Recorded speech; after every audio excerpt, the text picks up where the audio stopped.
வேல்முருகன் கோயிலில் மாதாந்திர பராமரிப்பு பணிக்காக ரோப்கார் சேவை புதன்கிழமை ஒருநாள் ரத்து செய்யப்படுவதாக கோயில் நிர்வாகம் அறிவித்துள்ளது. தண்டாயுதபாணி கோயிலில் உள்ள ரோப்காரில் பக்தர்கள் பாதுகாப்பாக பயணம் செய்வதை உறுதி செய்யும் வகையில் மாதம் ஒருமுறை பராமரிப்பு பணி மேற்கொள்ளப்படுகிறது. அந்த வகையில் இந்த மாதத்திற்கான பணி புதன்கிழமை நடைபெறுகிறது. சென்னை வியாசர்பாடியில் 18 வயது இளைஞர் ஓட்டி வந்த கார் கட்டுப்பாட்டை இழந்து தலைகீழாக கவிழ்ந்து விபத்துக்குள்ளானது. பேசன் பிரிட்ஜ் நோக்கி சென்ற கார் வியாசர்பாடி மேம்பாலத்தை கடந்தபோது விபத்துக்குள்ளானது. காரில் பயணித்த 5 பேருக்கு நல்வாய்ப்பாக பெரிய அளவிலான காயம் ஏதும் ஏற்படவில்லை. விசாரணையில் ஓட்டுநர் லைசென்ஸ் பெறாத 18 வயது இளைஞர் காரை ஓட்டி வந்தது தெரியவந்தது.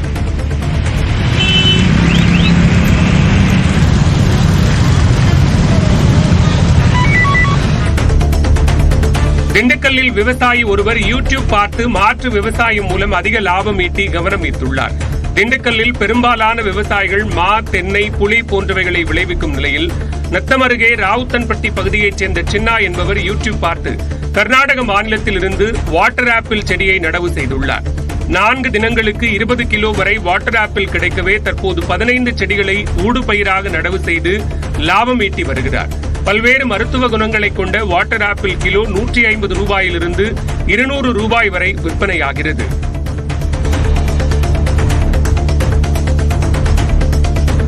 ஈரோடு மாவட்டம் அந்தியூர் அருகே வனப்பகுதியிலிருந்து மனித மண்டையோடு மற்றும் எலும்புகள் எரிந்த நிலையில் கண்டெடுக்கப்பட்ட சம்பவம் அதிர்ச்சியை ஏற்படுத்தியுள்ளது. கர்கேகண்டி வனப்பகுதியில் வனத்துறையினர் ரோந்து பணியில் ஈடுபட்டு இருந்தபோது காட்டுப்பகுதியில் எரிந்த நிலையில் மண்டையோடு மற்றும் சில எலும்புகள் கிடந்துள்ளன. இதையடுத்து சம்பவ இடத்திற்கு விரைந்த பர்கூர் காவல் நிலையத்தினர் மண்டையோடு மற்றும் எலும்புகளை கைப்பற்றி விசாரணை மேற்கொண்டு வருகின்றனர். நெல்லை மாவட்ட ஆட்சியர் அலுவலகத்திற்கு வந்த நபர் திடீரென்று மயங்கி விழுந்து உயிரிழந்தார். சிந்தாமணியை சேர்ந்த கணேசன் மாவட்ட ஆட்சியர் அலுவலகம் முன்பு உள்ள மின்மாற்றி அருகே மயங்கி விழுந்து உயிரிழந்தார். தனியார் ஹோட்டல் காவலாளியான அவர் இ-சேவை மையத்தில் ஆதார் அட்டையில் கைரேகை பதிவை புதுப்பிக்க வந்தபோது இறந்தது காவல்துறை விசாரணையில் தெரியவந்தது. வெயிலின் தாக்கத்தால் உயிரிழந்தாரா, வேறு ஏதேனும் காரணமா என்ற விசாரணை நடைபெறுகிறது. திருவாரூர் மாவட்டம் நன்னிலம் அருகே வினோதமான கண்களுடன் பிறந்த ஆட்டுக்குட்டியை பொதுமக்கள் ஆச்சரியத்துடன் பார்த்து வருகின்றனர். தேவூரில் வசிக்கும் கவிதா என்பவர் வீட்டில் வளர்த்து வரும் ஆடு 2 குட்டிகளை ஈன்றது. அதில் ஒரு பெண் குட்டியின் கண்கள் ஆந்தை கண்களை போன்றும் 2ம் ஒரே இடத்திலும் இருந்தன. 2 கண்களுக்கும் ஒரே இமை இருப்பதுடன் நாக்கு மேல் நோக்கி பார்ப்பதற்கு வித்தியாசமாக உள்ளது. மதுரை மாவட்டம் திருமங்கலம் அருகே தேங்காய் நார் ஏற்றி வந்த லாரி கட்டுப்பாட்டை இழந்து சாலையில் கவிழ்ந்தது. பொள்ளாச்சியிலிருந்து தூத்துக்குடிக்கு தேங்காய் நார் ஏற்றிக் கொண்டு சென்று கொண்டிருந்த லாரி கப்பலூர் சுற்றுச்சாலை வளைவில் திரும்பிய போது கட்டுப்பாட்டை இழந்து கவிழ்ந்து விபத்திற்குள்ளானது. இதனால் அப்பகுதியில் சிறிது நேரம் போக்குவரத்து பாதிக்கப்பட்டது.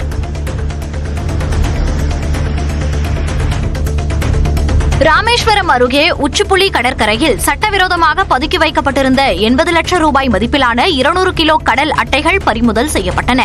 மண்டபம் கடலோர காவல்படை முகாம் அலுவலகத்திற்கு கிடைத்த ரகசிய தகவலின் அடிப்படையில் கடலோர காவல் வீரர்கள் நிலம் மற்றும் தண்ணீரில் செல்லும் ஹோவர் கிராப்ட் ரோந்து கப்பல் மூலம் தீவிர ரோந்து பணியில் ஈடுபட்டனர். அப்போது உச்சிப்புலி கடற்கரையில் பதுக்கி வைக்கப்பட்டிருந்த கடல் அட்டைகளை பறிமுதல் செய்து கடத்தல்காரர்கள் குறித்து விசாரணை மேற்கொண்டு வருகின்றனர். மனு கொடுக்க சென்ற ஊரக வளர்ச்சித்துறை அலுவலர்களை பெரம்பலூர் மாவட்ட ஆட்சியர் கிரேஸ் பச்சாவ் மிரட்டியதாக கூறி அவரை கண்டித்து மயிலாடுதுறையில் தமிழ்நாடு ஊரக வளர்ச்சித்துறை அலுவலர்கள் சங்கத்தினர் ஆர்ப்பாட்டத்தில் ஈடுபட்டனர்.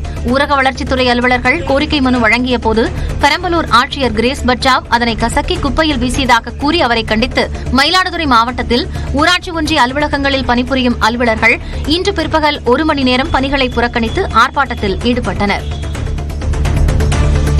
திருப்பூர் மாவட்டம் உடுமலை அருகே தனியார் தொழிற்சாலையில் கழிவுநீர் தொட்டியில் விழுந்து வடமாநில தொழிலாளர்கள் 2 உயிரிழந்தனர். சடையப்பாளையம் அருகே உள்ள பப்பாளி பதப்படுத்தும் தொழிற்சாலையில் ஒடிசாவைச் சேர்ந்த அருண் குமங்கு, ரோஹித் திகில் இருவரும் வழக்கமான பணியில் ஈடுபட்டுக் கொண்டிருந்தனர். அப்போது எதிர்பாராத விதமாக கழிவுநீர் தொட்டியில் விழுந்தனர். அவர்களை மீட்டு உடுமலை அரசு மருத்துவமனைக்கு கொண்டு சென்றபோது பரிசோதனை செய்த மருத்துவர்கள் 2 ஏற்கனவே இறந்துவிட்டதாக தெரிவித்தனர்.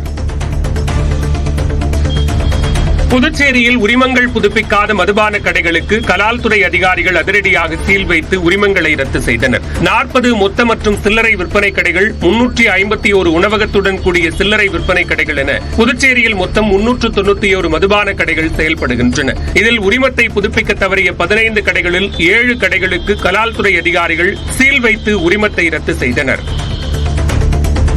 தஞ்சை மாவட்டம் பாபநாசம் அருகே வீரமாகாளியம்மன் கோவிலின் திருநடனம் மற்றும் படுகளம் பார்த்தல் நிகழ்வு வெகு விமர்சையாக நடைபெற்றது. வங்கராம்பேட்டையில் உள்ள வீரமாகாளியம்மன் கோவிலில் கணபதி ஹோமம், அக்னி எல்லை வலம் வருதல், கரகம், காவடி, பால்குடம் எடுத்தல் நிகழ்ச்சியும், அதனைத் தொடர்ந்து துர்க்கையம்மன் எல்லை வலம் வருதல் நிகழ்ச்சியும் கோலாகலமாக நடைபெற்றது.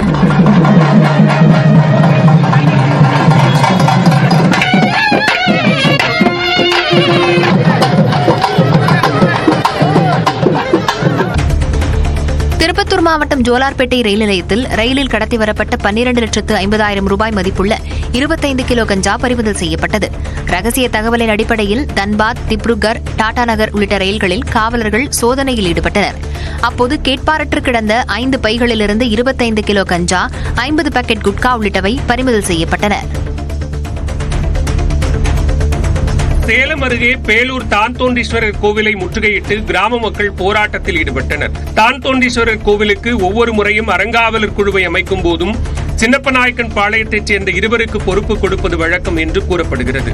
இந்நிலையில் 5 பேர் கொண்ட அறங்காவலர் குழு நியமிக்கப்பட்டதில் தங்கள் கிராமத்தை புறக்கணித்து விட்டதாக கூறி சின்னப்பநாயக்கன் பாளையத்தைச் சேர்ந்த மக்கள் போராட்டத்தில் ஈடுபட்டனர்.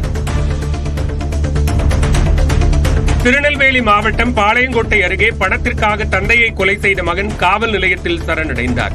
முத்தூரைச் சேர்ந்த பூலையா என்ற 75 வயது முதியவர் தனது நிலத்தை 1,40,00,000 ரூபாய்க்கு விற்பனை செய்து தனது மகன் கணேசனுக்கு 46 லட்சம் ரூபாயை கொடுத்துள்ளார்.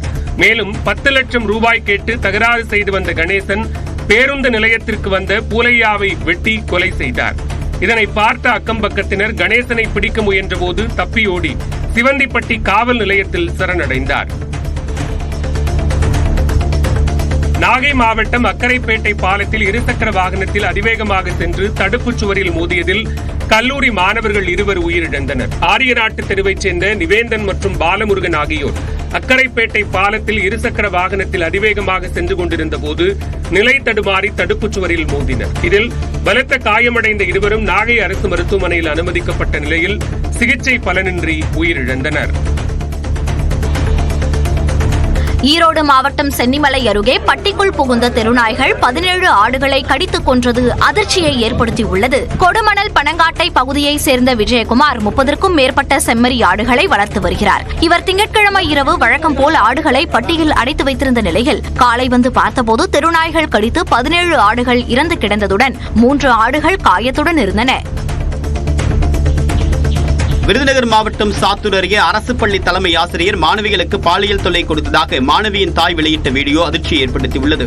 ஊராட்சி ஒன்றிய நடுநிலைப்பள்ளி தலைமை ஆசிரியர் சர்க்கரை தாஸ் மாணவிகளிடம் பாலியல் தொல்லையில் ஈடுபடுவதாகவும் இரட்டை அர்த்தத்தில் பேசுவதாகவும் வீடியோவில் பெண் குற்றம் சாட்டியிருந்தார். தொடர்பாக விசாரணை மேற்கொண்ட காவல்துறையினர் அவர் மீது போக்ஸ்கோ சட்டத்தில் வழக்கு பதிவு செய்துள்ளனர். மாநில நெடுஞ்சாலை ஆணையத்தை கலைத்த அரசாணை 140 ரத்து செய்ய வேண்டும் என விழுப்புரம் நெடுஞ்சாலைத்துறை கண்காணிப்பு பொறியாளர் அலுவலகம் முன்பு நகல் எரிப்பு போராட்டத்தில் ஈடுபட்ட சாலை பணியாளர்கள் கைது செய்யப்பட்டனர். 41 மாத பணி நீக்க காலத்தை சென்னை உயர்நீதிமன்ற ஆணைப்படி பணிக்காலமாக முறைப்படுத்தி ஆணை வழங்க வேண்டும், மக்கள் சேவை துறையாக நெடுஞ்சாலைத்துறையை காக்க வேண்டும் என்பன உள்ளிட்ட கோரிக்கைகளை முன்வைத்து போராட்டம் நடைபெற்றது. திருவண்ணாமலை மாவட்டம் செய்யாறில் போதை பழக்கத்தால் இளைஞரை கொன்ற 2 கைது செய்யப்பட்டனர். கடந்த 23ஆம் தேதி ஜெமினி என்பவரை புளியரம்பாக்கத்தில் உள்ள ஏரி அருகே அழைத்துச் சென்ற சுனில் என்பவர் அடித்து கொலை செய்துவிட்டு தப்பியோடினார். இதுகுறித்து விசாரணை நடத்திய காவல்துறையினர் சுனிலையும் அவருக்கு உடந்தையாக இருந்த கார்த்திகையும் தற்போது கைது செய்துள்ளனர். திண்டுக்கல் அரசு மருத்துவமனையில் பணியாளரின் இருசக்கர வாகனம் திருடப்பட்ட சம்பவம் அதிர்ச்சியை ஏற்படுத்தியுள்ளது. திண்டுக்கல் மாநகராட்சி மையப்பகுதியில் அரசு மருத்துவக் கல்லூரி மருத்துவமனை செயல்பட்டு வரும் நிலையில் அங்கு வந்த மர்ம நபர் ஒருவர் பணியாளரின் இருசக்கர வாகனத்தை திருடிச் சென்றுள்ளார்.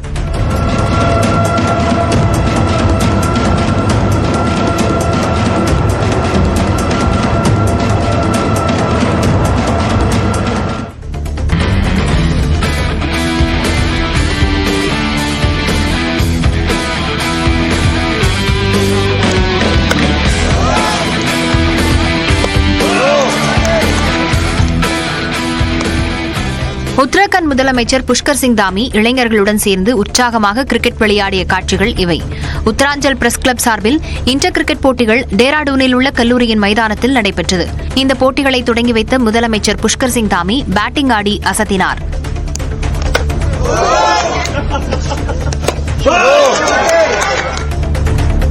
லெபனான் தலைநகர் பெய்ரூட் தெற்கு புறநகர் பகுதியில் இஸ்ரேல் நடத்திய வான்வழி தாக்குதலில் 3 பேர் உயிரிழந்தனர். கடந்த மாத இறுதியில் போர் நிறுத்த ஒப்பந்தம் முடிவுக்கு வந்த நிலையில் இஸ்ரேல் மீது ஹெஸ்புல்லா அமைப்பு ஏவுகணை தாக்குதல் நடத்தியது. இதற்கு பதிலடியாக கடந்த வெள்ளிக்கிழமை முதல் ஹெஸ்புல்லா அமைப்பினரை குறிவைத்து இஸ்ரேல் வான்வழி தாக்குதல் நடத்தி வருகிறது.